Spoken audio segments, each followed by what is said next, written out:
பணக்கார மனிதன் ஒருவன் தன்னுடைய ஜன்னல் வழியாக வெளியே எட்டி பார்த்த பொழுது அவனுடைய வீட்டின் முன் வைக்கப்பட்டிருந்த குப்பை தொட்டியில் இருந்து ஒரு ஏழை மனிதன் எதையோ எடுத்துக் கொண்டிருப்பதை பார்த்தான்.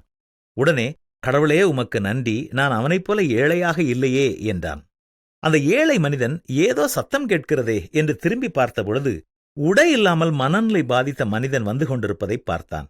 ஆண்டவரே, எனது மனநிலை நன்றாக இருப்பதற்காக உமக்கு நன்றி என்றான். அந்த மனநிலை சரியில்லாத மனிதன் வேகமாக சென்ற அந்த ஆம்புலன்ஸ் வாகனத்தை பார்த்து, ஆண்டவரே, எனது உடல் சுகம் இல்லாமல் போகவில்லை, அதற்காக உமக்கு நன்றி என்றான். ஒரு மருத்துவமனையிலே மரித்து போன ஒரு உடலை இழுத்துச் சென்ற டிராலியை கண்ட சுகவீனமான ஒரு மனிதன், ஆண்டவரே, நான் இன்னும் உயிரோடு இருப்பதற்காக உமக்கு நன்றி என்றான். மரித்து போன மனிதன் மட்டுமே கடவுளுக்கு நன்றி செலுத்த முடியவில்லை. ஆண்டவர் உங்களுக்கு எத்தனையோ நன்மைகளை செய்திருக்கிறார். சில நிமிடங்கள் எடுத்து கடவுளுக்கு நன்றி சொல்வீர்களா? நமது வாழ்க்கையை நாம் சரியாக புரிந்து கொள்ள 3 இடங்களுக்கு செல்ல வேண்டும்.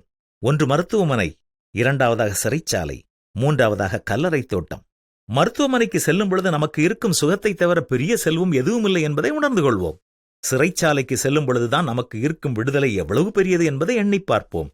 கல்லறைக்கு செல்லும் பொழுதுதான் இந்த ஜீவனுக்கு இணையானது வேறு எதுவுமே இல்லை என்பதை நாம் உணர்ந்து கொள்வோம். நாம் ஒன்றும் கொண்டு வந்ததும் இல்லை, இங்கிருந்து நாம் எதையும் எடுத்துச் செல்லப் போவதும் இல்லை. எனவே ஒவ்வொரு நாளும் மனத்தாழ்மையோடு கடவுள் நமக்கு தந்த ஒவ்வொரு நன்மைக்காகவும் அவருக்கு நன்றி செலுத்தி நன்றி உள்ளவர்களாக